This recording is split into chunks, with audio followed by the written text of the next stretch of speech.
자, 오늘은 마가복음 14장 32절에서 42절까지 말씀을 통해서 지금 기도해야 하는 이유라는 제목을 가지고 함께 말씀을 나누도록 하겠습니다. 여러분 인생의 마지막 날을 알고 있다면 여러분 어떻게 마무리를 하고 싶습니까? 내 인생이 이제 내일 혹은 모레 이제 끝이구나 라고 생각되어질 때 누군가의 말처럼 여러분들도 사과나무를 하나 심으시겠습니까? 네. 평생 우리가 나무 한 번 안 심어봤는데 죽을 때 됐다가 또 나무를 심는 것도 이상한 일 아닌가라는 생각들을 하는데, 아니면 대부분의 사람들은 이렇지 않을까? 흥청망청 끝이니까 마지막으로 한번 최대한 즐겁게 즐겨보자 이렇게 할 수도 있지 않을까라는 생각들을 하는데, 아마 저를 비롯한 대부분의 사람들은 사랑하는 사람들과 마지막을 보내려고 할 것입니다. 그동안 잘못했던 사람들에게 사과하려고 할 것이고, 보지 못했던 사람들에게 안부를 전할 것이고, 사랑한다고 이야기해주지 못했던 사람들에게 사랑한다고 이야기하는 것이 아마 마지막 날 해야 되는 일 중에 하나가 아닐까라는 생각들을 하는데, 오늘 예수님이 이제 오늘 본문에서 하시던 일이 이제 마지막 날 하셨던 일들이라는 것을 우리가 기억합니다. 그러니까 지난주에 우리 최후의 만찬을 함께 살펴봤는데, 예수님 마지막 식사를 하신 이후에 오늘 이제 본문에서 예수님께서 이제 감람산으로 이동하시고, 그리고 제자들과 함께 그곳에서 기도하시던 장면이 예수님의 마지막을 준비하는 장면이었습니다. 그러니까 예수님은 인생의 마지막이 무엇인지 언제인지 알고 계셨고, 그 마지막 날 예수님 무엇을 하셨냐면 기도하셨다라는 것을 우리는 기억해 볼 수 있습니다. 복음서에서 엄청 유명한 장면이죠. 오늘 우리가 함께 읽은 이 본문은 사실은 복음서에서 굉장히 유명한 장면이고 우리가 잘 알고 있는 장면 중에 하나인데, 오늘 본문을 통해서 예수님께서 마지막 날 기도하셨던 것들을 기억하면서 기도가 우리의 삶 가운데 회복되어지는 시간 되길 소망하며 오늘 본문들을 한번 살펴봤으면 좋겠습니다.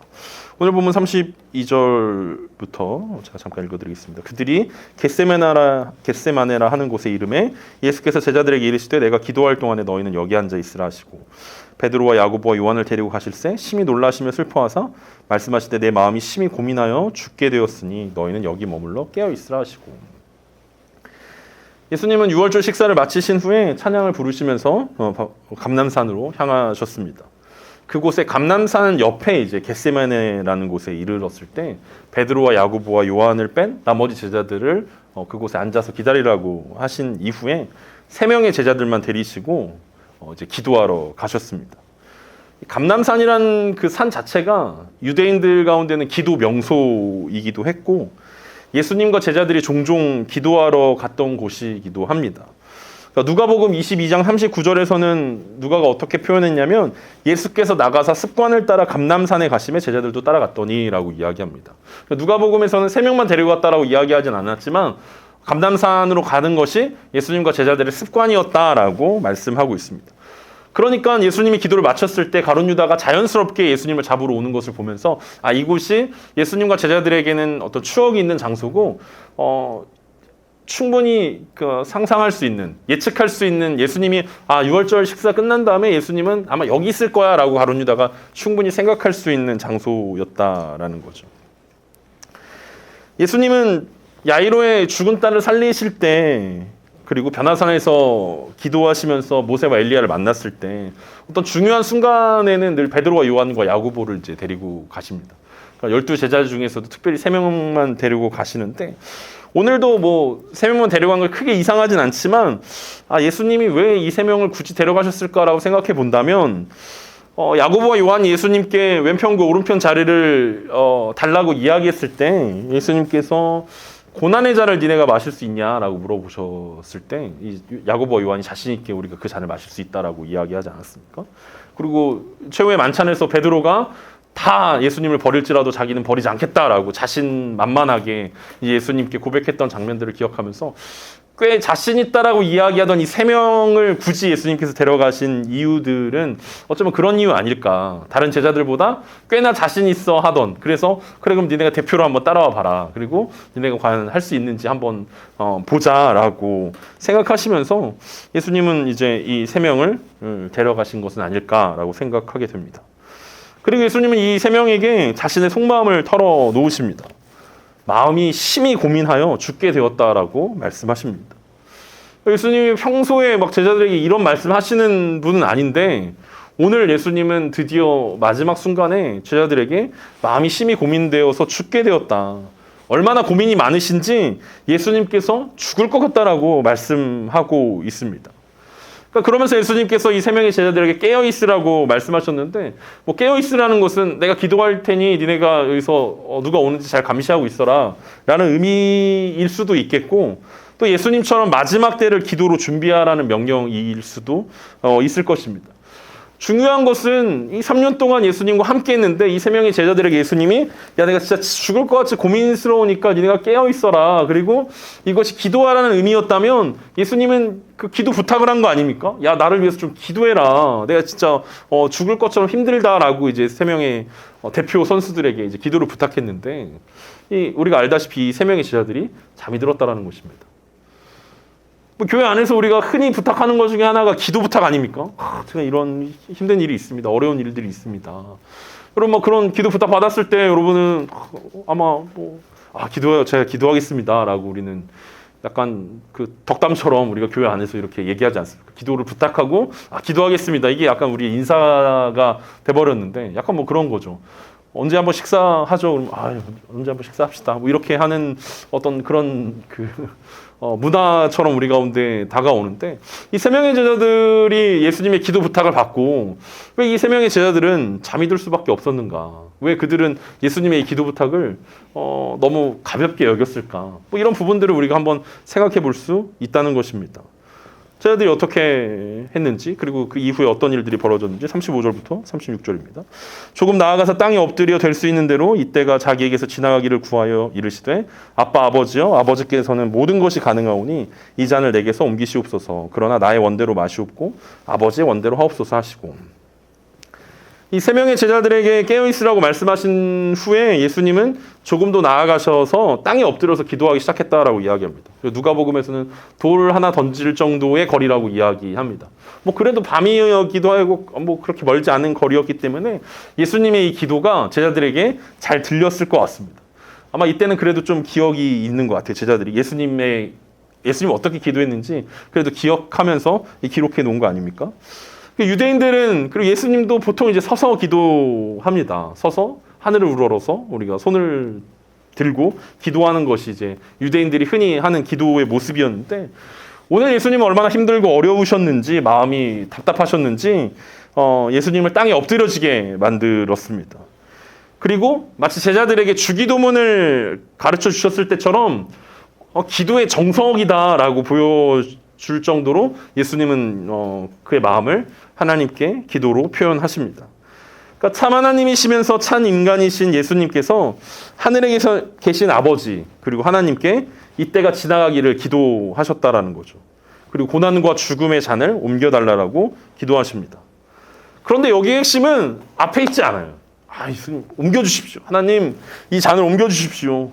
이거 모든 것이 가능한 하나님 이 잔을 옮겨주시고 나의 힘듦과 나의 어려움들을 굽어 살펴주십시오. 이거의 핵심이 아니라 예수님의 기도의 핵심은 이 36절 후반부에 나의 원대로 마시옵고 아버지의 원대로 하옵소서. 여기가 예수님의 기도의 핵심이었습니다. 예수님의 뜻이 이루어지길 원하셨던 것이 아니라 하나님의 뜻이 이루어지기를 기도하셨다라는 거죠. 예수님이 힘드셨던 이유는 이제 죽어야 돼. 나 이제 죽을 거야. 가룟 유다가 와서 나 배신할 거야. 그리고 제자들 다 도망갈 거야. 이게 예수님이 힘드셨던 것이 아니라 인류의 모든 죄를 짊어지고 하나님 아버지로부터의 저주 그리고 단절 그것을 한 몸에 받아야 한다라는 것이 죽을 정도로 괴로운 일들이었다라는 것입니다. 그러니까 우리는 잘 이해가 안 가는 부분이고 잘 이해할 수 없는 부분들일 것입니다. 그러니까 소통과 교제 뭐 이런 것이 단절된다고 그렇게 막 죽을 정도인가라고 해서 우리 기도 1년 내내 기도 안 해도 잘 사는데 뭐 크게 뭐 어렵지 않은데 하나님하고 뭐 이렇게 소통 안 한다고 해서 하나님부터 멀리 떨어진다고 해서 막 이게 죽을 정도인가라고 우리 생각될 텐데 예수님께서는 그것이 가장 죽을 것 같은 하나님으로부터의 단절이 모든 죄의 짐을 짊어지고 간다는 것이 가장 힘들고 어려운 일들이었다라는 거죠. 그래서 예수님은 모든 것이 가능한 하나님께 기도하는 것입니다. 피할 길을 내어달라고 자신을 외면하지 마시고 하나님의 손으로 붙들어달라고 기도하셨던 것입니다. 아마 세 명의 제자들은 이때부터 졸기 시작했던 것 같아요. 기도가 여기까지 이어지는 거 보니까 여기까지 듣고 아마 졸기 시작했던 것 같습니다.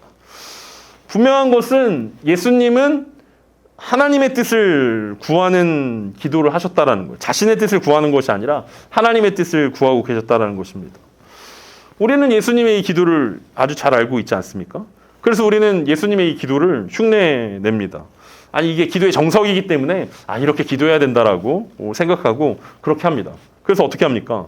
우리는 우리의 욕심을 따라 기도한 후에 마지못해서 한마디를 덧붙이는 거죠. 주님, 저의 뜻이 아니라 하나님의 뜻이 이루어지길 원합니다. 진심으로 내 뜻이 이루어지길 간절히 원하지만 혹시 이렇게 기도하면은 너무 욕심쟁이처럼 보일까봐 혹은 이렇게 기도하면 하나님이 더 화내실까봐 안 들어주실까봐 우리는 하나님의 뜻을 구한다라고 고백할 때가 있습니다. 하지만 예수님은 진심으로 하나님의 뜻을 구하셨고 하나님의 나라가 임하길 기도하셨습니다. 그래서 예수님이 주기도문에서 제자들에게 뜻이 하늘에서 이루어진 것 같이 땅에서도 이루어지다라고 기도하라고 하셨던 것이 바로 이것이었습니다. 이렇게 예수님께서는 하나님의 나라와 뜻을 구하는 와중에 나머지 3명의 제자들이 졸고 있는 것을 발견하셨습니다. 37절부터입니다. 돌아오사 제자들이 자는 것을 보시고 베드로에게 말씀하시되 시몬아 자느냐 내가 1시간도 깨어 있을 수 없더냐 시험에 들지 않게 깨어 있어 기도하라 마음에는 원이로되 육신이 약하도다 하시고 다시 나아가 동일한 말씀으로 기도하시고 다시 오사 보신즉 그들이 자니 이는 그들의 눈이 심히 피곤함이라 그들이 예수께 무엇으로 대답할 줄 알지 못하더라. 세 번째 오사 그들에게 이르시되 이제는 자고 쉬라 그만 되었다 때가 왔도다 보라 인자가 죄인의 손에 팔리리라 일어나라 함께 가자 보라 나를 파는 자가 가까이 왔느니라. 안타깝게도 이런 절체절명의 순간 가운데 제자들은 자고 있었습니다. 예수님은 베드로에게 1시간도 깨어 있을 수 없더냐라고 물으셨지만 1시간이요? 라는 생각이 우리 마음 가운데 들 것입니다. 예수님 1시간을 기도해야 된다는 것입니까? 여러분 1시간 기도한다는 게 사실은 쉽지 않지 않습니까? 우리가 수련 같은 데 가서 하는 거면 우리가 뭐 이렇게 할 수 있겠지만 다 같이 이렇게 하는 거면 할 수 있겠지만 혼자 1시간 동안 기도하라고 그러면 사실은 많은 사람들이 굉장히 힘들어합니다. 물론 특별한 이슈가 없고 어려운 일이 없는 상황 가운데서 1시간 동안 무슨 얘기를 하지? 무슨 기도를 하지? 5분이면은 내가 할 수 있는 기도는 다 끝나는데 모든 기도 제목들 끝나는데 그래서 뭐 제자 훈련할 때 우리가 30분 알람 맞춰놓고 기도하기 막 이러면 굉장히 막 그 힘들어가지고 막 몸을 막 비틀고 막 괴로워하고 우리가 막 그 기도 시간에 막 그 50분짜리 음악 틀어놓고 기도할 때도 굉장히 막 이게 언제 끝나나 막 이런 생각들 하면서 기도할 때가 있는데 베드로에게 예수님께서 야, 1시간도 못하냐라고 1시간이 그러니까 예수님 입장에서는 굉장히 최소 시간이었던 것 같아요. 1시간도 못 버티냐. 굉장히 어려운 상황이었습니다. 어쨌든 이렇게 얘기할 때 제자들의 속마음은 어떤 것이었겠습니까? 예수님 이렇게 얘기할 때. 예수님 지금 시간이 몇 시입니까? 제자들과 예수님이 지금 이동했을 때를 보면 이미 자정이 넘었을 것입니다. 그러니까 제자들이 예수님 헤드 너무 한다고 피곤해 죽겠는데 지금 기도하는 게 정신이 멀쩡할 때도 1시간 기도하는 게 힘든데 이렇게 피곤한 이 한밤중에 이렇게 열심히 기도하라고 이야기하는 게 너무한다라고 속상해했을 수도 있습니다. 이 한밤중에 굳이 기도하셔야겠습니까? 그리고 또 한편으로는 이런 생각했을 것입니다. 베드로와 요한 같은 경우는 예수님 저희가 오늘 6월절 식사 준비하지 않았습니까? 막 이것저것 돌아다니면서 식사 준비하느라고 엄청 힘들었어요. 예수님 가만히 앉아서 드시기만 하셨잖아요. 우리는 막 준비했단 말이에요. 막 이런 막 불평하는 마음들도 있었을 것입니다. 그리고 6월절 식사하면서 그 법대로 하면 6월절의 식사 법대로 4잔의 포도주를 마시게 되어 있습니다. 물론 한 잔을 희석해서 4번에 걸쳐서 마시긴 하지만 4잔의 포도주를 마신 이후에 제자들은 너무 졸렸을 것입니다.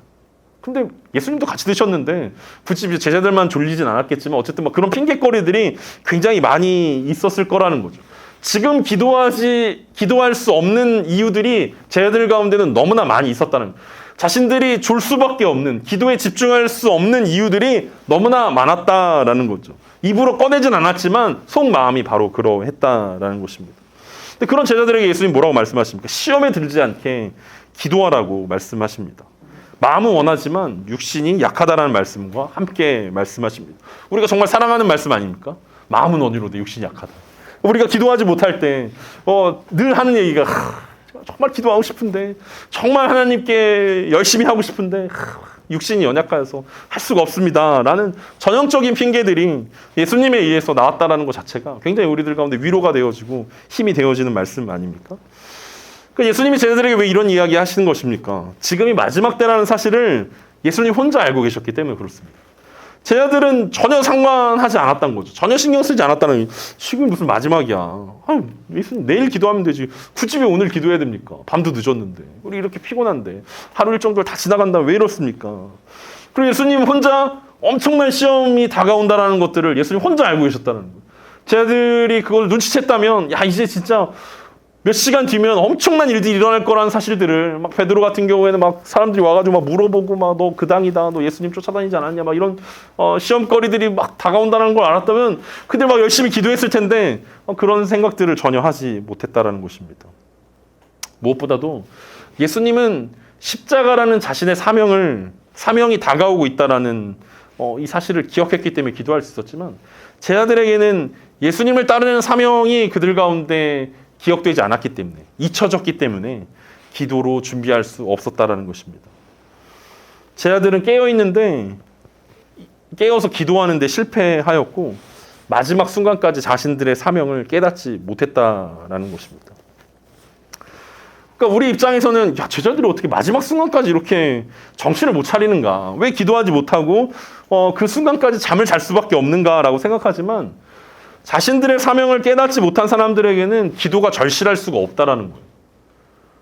그러니까 누구에게 기도가 절실해지냐면, 그 사명을 감당하기 위해서 하나님의 은혜와 하나님의 그 도우심이 필요하다는 사실들을 깨달은 사람에게만 기도가 절실하지, 사실은 우리가 기도하지 않아도, 사명을 쫓아 살지 않으면 크게 기도하지 않아도 문제가 생기지 않는다라는 거죠.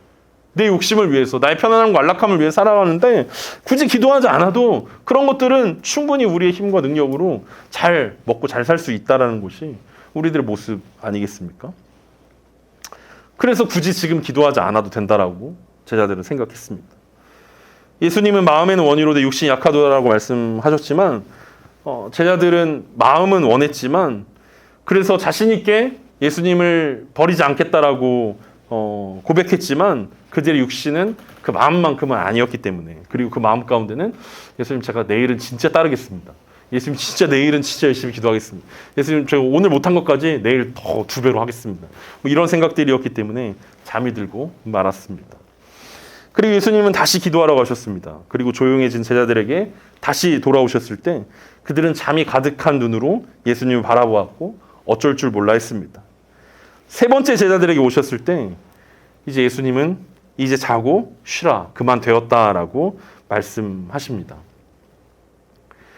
그러니까 이 세 번의 예수님께서 방문하셨고, 첫 번째는 이 제자들이 기도의 내용들을 기록했지만 두 번째와 세 번째는 기록하지 않아요. 그러니까 이미 제자들은 기절했다는 거죠. 첫 번째 예수님이랑 나는 대화는 기억하지만 아마 두 번째, 세 번째는 예수님 오신 것 같은데, 뭐라고 한 것 같은데 라는 생각들이 있었을 것입니다. 그래서 그들의 눈에 잠이 가득하다라고 예수님 말씀하시기도 합니다. 어쨌든 예수님은 이제는 자고 쉬라, 그만 되었다라고 이야기하는데, 이것이 이제 그냥 평서문으로 해석했을 때의 내용이고, 의문문으로 이걸 해석하면 이렇게, 아직도 자고 쉬고 있냐라고 이제 질문하신 것으로 우리가 해석하는 경우들이 훨씬 더 많이 있습니다. 이제 때가 되었다라고 말씀하신 예수님을 우리가 만날 수 있습니다. 그러니까 예수님은 제자들에게 세 번의 기회를 주셨지만 세 번의 기회를 모두 다 날려버렸던 것입니다. 그리고 잠시 후에 이 베드로는 또다시 세 번의 기회를, 예수님을 부인하지 않을 수 있는 세 번의 기회들을 받지만 세 번 다 예수님을 부인하는 것으로 이 내용들이 이어지게 됩니다.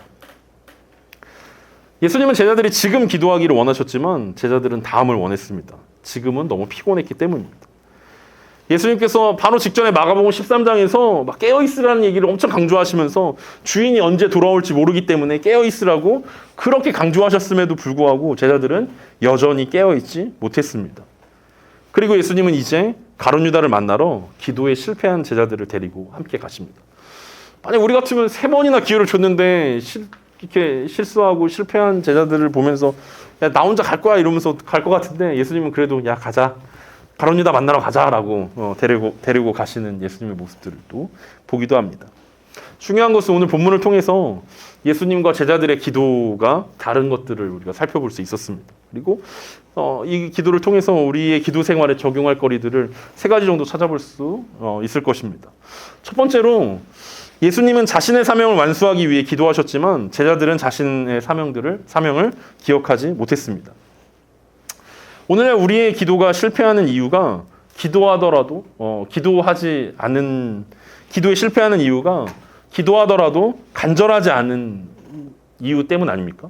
기도를 하긴 하는데 이렇게 간절하게 기도할 필요는 없잖아. 그냥 뭐 순간순간 생각나는 대로 기도하지. 뭐 이런 이유가 아마 제자들을 닮아 있기 때문은 아니겠습니까? 한 시간도 깨어 있을 수 없냐라고 예수님께서 말씀하셨는데 그런 그 말씀 가운데 예수님의 이 제자들을 향한 마음은 무엇입니까? 이 사명의 순간이 지금 다가오고 있다라는 거죠. 예수님은 계속해서 자신과 제자들의 사명을 말씀해 주셨는데 제자들은 그 사명을 기억하지 못했고 쫓지 못했기 때문에 기도에 열심일 수 없었다라는 것입니다.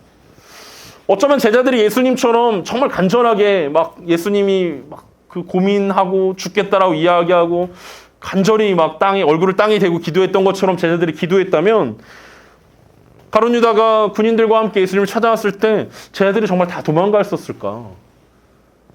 기도하지 않았기 때문에 준비되지 않았기 때문에 그들이 도망칠 수밖에 없었던 건 아닌가라는 생각들을 할 수 있을 것입니다. 가정이지만 우린 그렇게 생각해 볼 수 있습니다. 좀 더 가정해 본다면 아마 그렇다면 기도로 정말 준비되어 있었다면 이 제자들의 사명이 예수님의 길을 끝까지 따라가는 것이고 예수님 늘 제자들에게 말씀하셨던 것처럼 자기 십자가를 지고 나를 따르라고 말씀하셨던 것처럼 어쩌면 세례 요한처럼 제자들이 기도하였다면 예수님이 잡혀가는 순간 가장 먼저 순교하지 않았을까라는 생각까지도 해볼 수 있다는 거죠. 그들의 사명을 그들이 기억하고 있었다면 간절히 기도했을 것이고 그 기도는 자신의 목숨조차도 예수님께 내어드릴 수 있는 그런 모습으로 나타날 수 있었을 거라는 것입니다. 끝까지 예수님을 따르는 제자의 길, 자신들의 십자가를 지고 예수님을 따르는 길을 걷는 것이 제자들의 사명이었습니다. 하지만 제자들은 그 사명을 잃어버렸고 기도로 준비하지 못했습니다. 두 번째, 예수님은 자신의 뜻이 아닌 하나님의 뜻을 구하셨지만 제자들은 자신의 피곤함을 구했습니다. 예수님과 제자들의 스케줄은 동일했습니다. 물론 식사를 준비하는 이런 일들이 있었지만 그런 식으로 따지면 예수님 이런 얘기하겠죠. 야, 내가 발 씻겨줬잖아. 이렇게 서로 누가 더 피곤한가 얘기하자면 우리 음식 준비하지 않았습니까? 예수님은 야, 내가 니네 발 씻겨줬잖아. 이렇게 얘기할 수도 있었을 것입니다.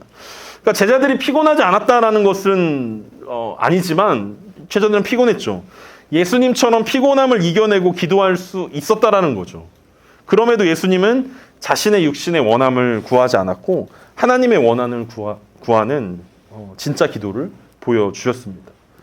예수님도 똑같이 제자들처럼 오늘 피곤하니까 오늘 일정이 길었으니까 오늘 유월절 식사가 너무 길었어. 너무 늦게 끝났어. 이렇게 생각하고 이렇게 이야기하고 좀 쉬자라고 이야기하실 수도 있었을 텐데 예수님은 하나님의 뜻을 구하면서 하나님이 원하시는 길이 열려지기를 기도했다라는 거죠. 그러니까 예수님은 제자들에게 주기도문을 알려주려고 했던 기도가 아니라 진짜 예수님의 기도를 보여주신 것입니다. 그러니까 주기도문은 그냥 가르쳐주려고 그냥 그런 거지, 교과서지라고 얘기한 게 아니라 예수님의 기도를 보면 주기도문이 진짜 예수님이 가르쳐주신 기도구나라는 것들을 알 수 있다는 거죠. 우리는 사명을 기억하지 않을 때 가끔 간절히 기도할 때가 있습니다. 그때가 언제입니까? 우리가 필요한 것이 있을 때 우리의 기도가 가끔 간절해지기도 합니다. 우리의 힘으로 해결할 수 없는 일들을 만날 때, 우리가 정말 갖고 싶은 것들이 생겼을 때 간절하게 기도할 때가 있습니다. 하지만 예수님처럼 하나님의 뜻을 위해 간절해 본 경험이 있는가라는 것들을 우리는 점검해 봐야 할 것입니다. 진짜 하나님의 뜻 때문에 간절했다면 그것이 진짜 하나님의 뜻 때문인지 아니면 우리가 하나님의 뜻을 어겨서 혹시 내가 불행해질까 봐 두려워서 하나님의 뜻을 간절하게 구한 것은 아닌지라는 점검들이 우리 가운데 필요하다라는 거죠. 기도는 하나님을 이용하는 것이 아니라 하나님을 사랑하는 것이고 그래서 내 뜻과 내 생각보다 하나님의 뜻과 하나님의 생각을 궁금해하는 것이고 그렇게 하나님의 뜻이 우리의 삶 가운데 이루어지기를 기도하는 것이라는 것을 오늘 예수님의 기도를 통해서 우리 가운데 말씀하셨다는 거죠. 그래서 기도가 필요한 이유는 우리가 하나님의 뜻을 바꾸기 위해서 기도가 필요한 게 아니라 우리의 뜻을 하나님의 뜻에 맞추기 위해서 기도가 필요하다는 사실들을 예수님께서 실제적으로 보여주셨다는 거예요. 야, 기도라는 것은 제발 하나님 우리가 하나님 바지끈을 붙잡고 하나님 그 뜻을 옮겨주시고 제발 좋게 해주시고 우리한테 축복해 주시고 복을 주시고 이래서 하나님의 뜻이 바뀌도록 우리가 기도하는 게 아니라 우리의 뜻이 하나님의 뜻에 맞춰줄 수 있도록 하는 것이 기도라는 거죠. 그래서 사실 우리가 간절하게 기도하지 않는다라는 것은 하나님의 뜻과 정말 상관없이 살아가고 있다는 것들을 반증하는 내용일 것입니다. 마지막으로 예수님은 지금 기도하셨지만 제자들은 나중을 기대했습니다. 물론 예수님은 지금이 기도할 수 있는 마지막 때라는 사실을 알고 계셨고 제자들은 전혀 이해하지 못했기 때문에 그렇게 했겠지만 예수님의 기도와 제자들의 기도가 다를 수밖에 없었던 것들은 어쩌면 예수님은 지금 기도하는 훈련들이 되어 있었고 제자들은 그렇지 못했기 때문은 아닐까라고 생각해 볼 수 있을 것입니다. 그러니까 마가복음을 비롯한 복음서에서는 계속해서 예수님이 습관을 쫓아서 기도하러 가셨다라는 장면들이 언급됩니다. 그러니까 혼자 예수님은 기도하러 가셨다라고 이야기되어지는 본문들이 많이 등장합니다. 그러니까 예수님은 때마다 기도하고 싶을 때마다 혼자 지금 기도하셨던 장면들이 있었다라는 거예요. 근데 제자들이 그렇게 기도했다라는 표현들은 한 번도 나오지 않습니다. 제자들이 기도했다라는 표현은 한 번도 나오지 않습니다. 심지어 귀신 들린 아이의 아버지가 황리했을 때도 예수님께서 기도 외에는 다른 이런 유가 나가지 않는다라고 제자들에게 꾸짖지 않으십니까? 그때조차 제자들은 기도하지 않았다라는 것들을 우리 가운데 보여줍니다. 그래서 예수님은 습관처럼 기도하실 수 있었던 이유가 지금 기도해야 한다라고 생각했을 때 기도하셨고 제자들은 나중에 기도해야지라고 계속해서 미루었기 때문은 아닐까라는 생각들을 하게 됩니다. 마치 우리가 다이어트를 매번 결심하는 것처럼 지금 하는 사람은 지금 먹지 말아야지. 지금 이거 먹지 말아야지. 지금 운동해야지. 라고 지금이 모여서 현재의 내가 만들어지는 것들인데 우리는 어떻게 합니까? 내일부터 해야지. 다음 달부터 해야지. 이번만 먹어야지. 그래서 나중으로 미루기 때문에 결국 그것이 좋은 습관으로 이루어지지 않고 훈련이 되어지지 않는 것처럼 예수님은 지금이 모여서 습관이 되었던 기도 습관들을 가지고 있었지만 제자들은 나중에 모여서 계속 미루게 되는 습관을 가졌다라는 것들을 우리 볼 수 있습니다. 그러니까 주님은 기도하고자 하는 마음이 들었을 때 즉각적으로 순종하셨고 제자들은 아니었다라는 거죠. 그렇다면 우리에게도 마찬가지 아닙니까? 주님이 기도하는 마음을 주실 때 즉각적으로 순종하시기 바랍니다. 지금은 예수님 지금 때가 아닙니다. 지금 장소가 좀 지하철에서 무슨 기도입니까? 지금 밥 먹고 있는데 이렇게 얘기하는 게 아니라 그냥 때와 장소를 구별하지 않고 기도할 때 하나님의 역사가 나타난다는 사실들을 우리가 볼 수 있을 것입니다. 베드로가 이때가 얼마나 후회스러웠을까요? 베드로 자신만만했고 예수님을 절대 배반하지 않겠다라고 막 다짐했고 그래도 나름 예수님을 수제자라고 얘기 들었던 그 베드로가 이때 깨어있지 못하고 기도하지 못했던 것이 정말 뼈저리게 마음에 이제 남아 있었을 것입니다. 그래서 베드로전서에 보면 그것들이 조금씩 남아 있습니다. 베드로전서 4장 7절에 보면 베드로가 이렇게 이야기합니다. 만물의 마지막이 가까이 왔으니 그러므로 너희는 정신을 차리고 근신하여 기도하라. 자신의 경험담 아닙니까? 만물이 마지막에 가까웠는데 예수님 마지막에 가까웠는데 정신 못 차리고 근신하고 기도하지 못했던 그 자신의 지난 날을 후회하면서 베드로전서의 독자들에게 편지를 받는 사람들에게 이렇게 이야기하지 않습니까? 베드로전서 5장 8절에는 또 이렇게 이야기합니다. 근신하라 깨어라 너희 대적 마귀가 우는 사자같이 두루 다니며 삼킬 자를 찾나니. 그러니까 베드로는 이때 이 마지막 날 기도하지 못했던 것이 그의 삶 가운데 가장 큰 후회였던 것 같아요. 그래서 베드로전서를 마무리하면서도 근신하라 깨어라 너희 대적 마귀가 우는 사자같이 두루 다니며 삼킬 자를 찾고 있다. 자신이 경험했던 거 아닙니까? 마지막에 깨어있지 못해서 기도하지 못해서 결국 마귀가 우는 사자처럼 자기를 덮칠 때 아무것도 하지 못하고 그냥 여종 앞에서도 예수님을 부인했던 그 모습들이 아마 그의 삶 가운데 가장 큰 후회였던 것 같습니다. 그래서 이렇게 베드로전서를 통해서 깨어있으라고 끝까지 기도하라고 권면한 거 아니겠습니까?